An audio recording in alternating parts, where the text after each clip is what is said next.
2023, Putri Apriliani Rahma Safitri untuk mempresentasikan hasil tugas akhir saya yang berjudul Implementasi Pajak atas Jasa Konstruksi pada PT PAM oleh Kantor Konsultan Pajak Gartul Kusuma.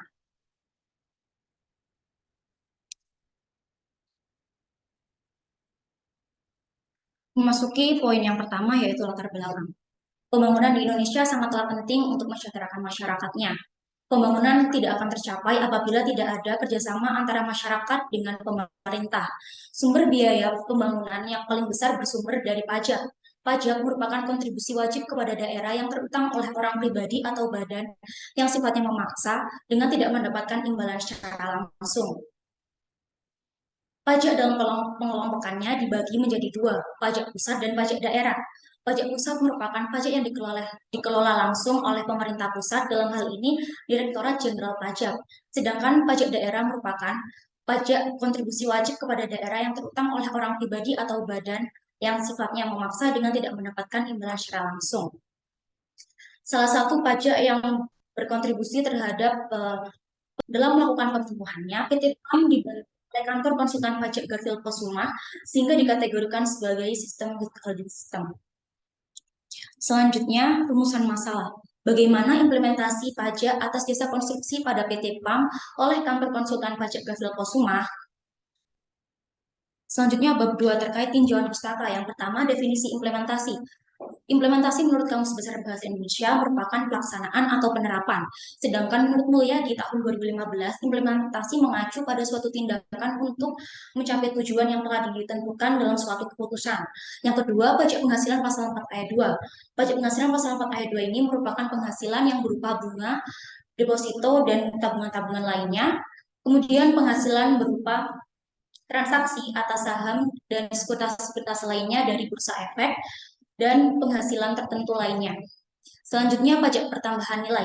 Berdasarkan Undang-Undang Nomor 42 Tahun 2009, pajak pertambahan nilai merupakan pajak yang dikenakan atas konsumsi dalam negeri atau di dalam daerah pabean, atas jasa kena atas barang atas konsumsi barang atau jasa yang dikenakan oleh orang pribadi atau badan usaha yang memiliki status sebagai pengusaha kena pajak. Tarif PPN berdasarkan Undang-Undang Nomor 7 Tahun 2021 tentang harmonisasi perpajakan, tarif PPN mengalami kenaikan sebesar 11% yang sebelumnya sebesar 10%. Selanjutnya, bab 3 terkait metodologi. Yang pertama, lokasi dan waktu. Lokasi praktik kerja nyata dilakukan pada Kantor Konsultan Pajak Gartil Kusuma, di mana yang berada di Kabupaten Sidoarjo. Waktu pelaksanaannya setiap hari Senin sampai hari Jumat jam 8 sampai jam 5 sore. Yang kedua, ruang lingkup. Pada pelaksanaan praktik kerja nyata ini, penulis ditempatkan pada bagian keuangan dan perpajakan, di mana kegiatan yang dilakukan sesuai dengan judul, yaitu mempelajari profil perusahaan, pajak yang dikenakan, dan membantu dalam membuat bukti pemotongan atau kode billing, dan membantu untuk melaporkan pajaknya. Kemudian yang ketiga, jenis data. Jenis data yang digunakan dalam laporan praktik kerja nyata ini merupakan data kualitatif dan data kuantitatif. Data kualitatif sendiri merupakan data berbentuk kata atau skema dan gambar. Data kualitatif yang diperoleh dalam praktik kerja nyata ini berupa hasil wawancara dan observasi. Selanjutnya, data kuantitatif. Data kuantitatif merupakan data berbentuk angka atau data kualitatif yang diangkakan. Dalam praktik kerja nyata ini, data kuantitatif yang diperoleh yaitu faktur pajak keluaran, bukti penerimaan elektronik, dan bukti pemotongan. Selanjutnya, yang keempat, sumber data. Sumber data dalam laporan praktik kerja nyata ini merupakan data primer dan data sekunder. Data primer merupakan data yang didapatkan atau dikumpulkan langsung di lapangan oleh orang yang melakukan penelitian. Data primer yang diperoleh pada waktu praktik kerja nyata ini merupakan wawancara dengan Bapak Gartil Kusuma. Selanjutnya, data sekunder. Data sekunder merupakan data yang didapatkan atau dikumpulkan oleh orang yang melakukan penelitian melalui sumber-sumber yang sudah disediakan. Dalam hal ini melalui buku tentang perpajakan, peraturan perpajakan, undang-undang tentang perpajakan. Kemudian yang kelima, metode pengumpulan data. Metode pengumpulan data yang dilakukan dalam laporan praktik kerja nyata ini merupakan observasi, wawancara, dan studi pustaka. Observasi merupakan teknik pengumpulan PT dengan Selanjutnya, studi pustaka. Studi pustaka merupakan studi pendahuluan yang dilakukan dengan cara memahami dan menganalisis atau menelaah baik berupa buku, jurnal, atau referensi lain. Dalam hal ini yang digunakan adalah buku tentang perpajakan, kemudian peraturan pemerintah. Selanjutnya, bab 4 terkait hasil dan pembahasan. Gambaran umum perusahaan. Kantor konsultan pajak Garfield Posuma merupakan konsultan pajak yang berada di Sidoarjo dan tergabung dengan Ikatan Konsultan Pajak Indonesia, berdiri pada tahun 2016. Kantor konsultan pajak Garfield Posuma memiliki beberapa klien, salah satunya PT PAM. PT PAM sendiri merupakan perusahaan swasta bergerak dalam bidang konstruksi yang terletak di Kabupaten Sidoarjo, berdiri sejak tahun 2016 yang dipimpin oleh direktur bernama Bapak PT PAM memiliki sertifikat Badan Kualifikasi Usaha Menengah sehingga mampu untuk melaksanakan kegiatan dengan resiko sedang, teknologi yang sedang, dan biaya yang sangat sedang. Selanjutnya, gambaran umum pajak atas usaha jasa konstruksi.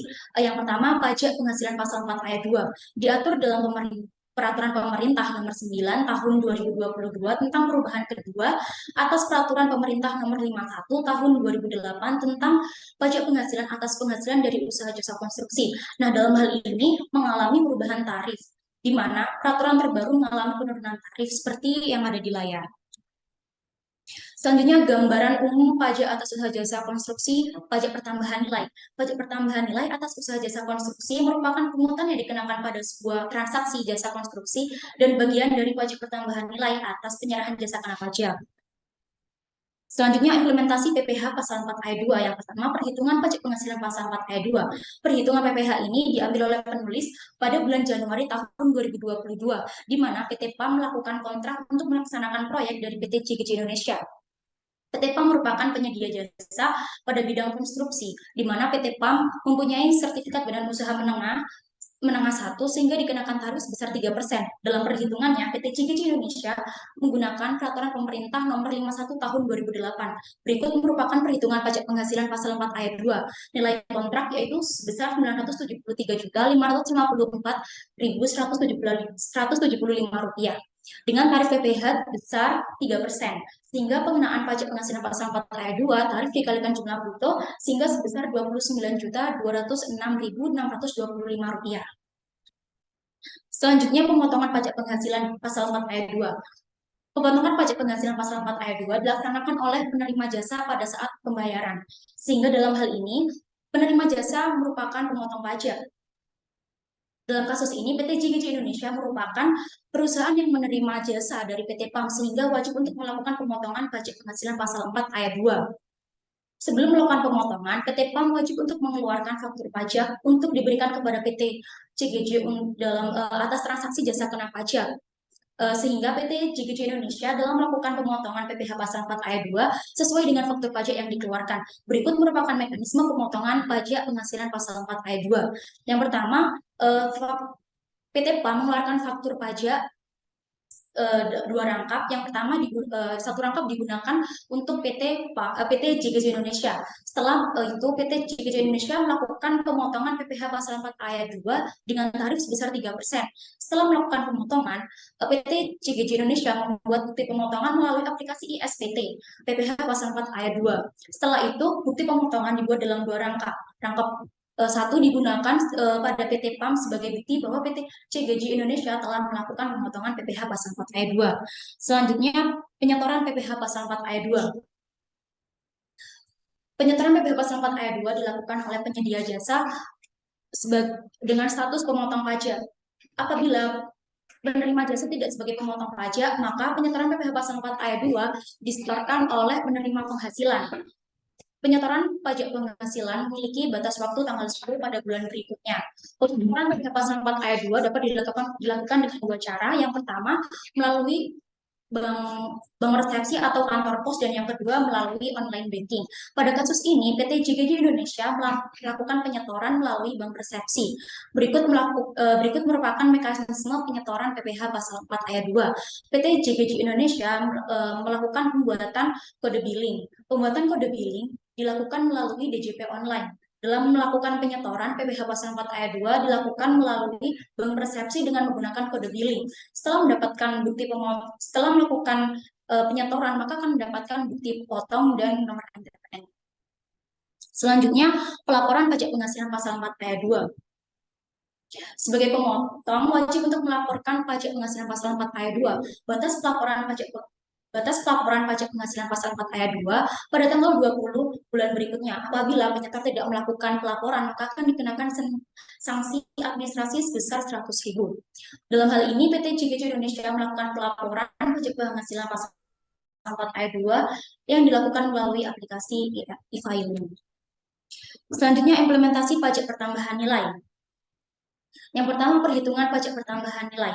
PT PAM merupakan pengusaha kena pajak, sehingga wajib untuk melakukan pemenuhan perpajakannya, dalam hal ini pemungutan PPN dan membuat faktur pajak. Dalam transaksi yang dilaksanakan sebelum tanggal 1 April tahun 2022, sehingga tarif yang dikenakan sebesar 10%. Berikut merupakan perhitungan pajak pertambahan nilai. Pajak pertambahan nilai terutang sebesar 10% dikalikan dasar pengenaan pajak, sehingga dasar pengenaan pajaknya sebesar Rp973.554.175, sehingga pajak pertambahan nilai terutang sebesar Rp97.335.417.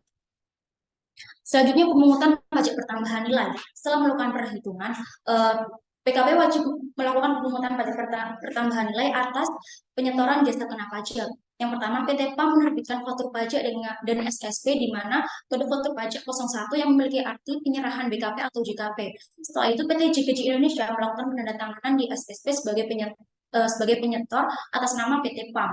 Selanjutnya pemungutan dan penyetoran pajak pertambahan nilai dengan SSP dibuat 5 rangkap. Yang pertama untuk wajib pajak, yang kedua digunakan untuk KPP, dan yang ketiga untuk wajib pajak dalam melaporkan PPN, dan yang keempat untuk bank persepsi, dan yang kelima untuk arsip.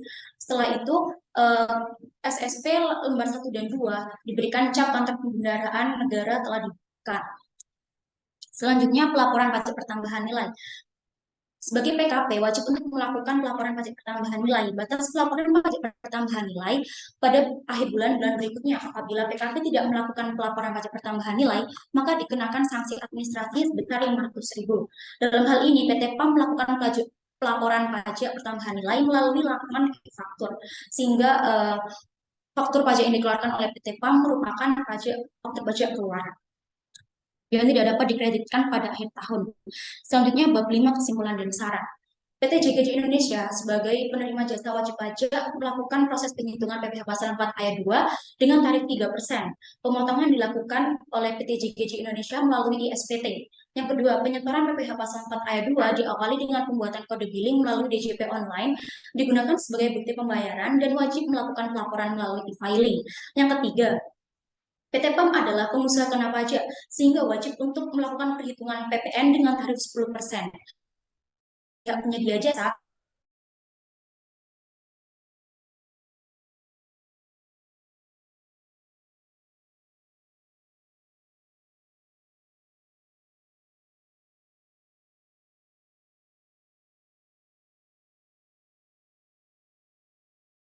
memberikan sosialisasi kepada kliennya agar mengetahui dan patuh dengan peraturan pemerintah dan ketentuan yang berlaku.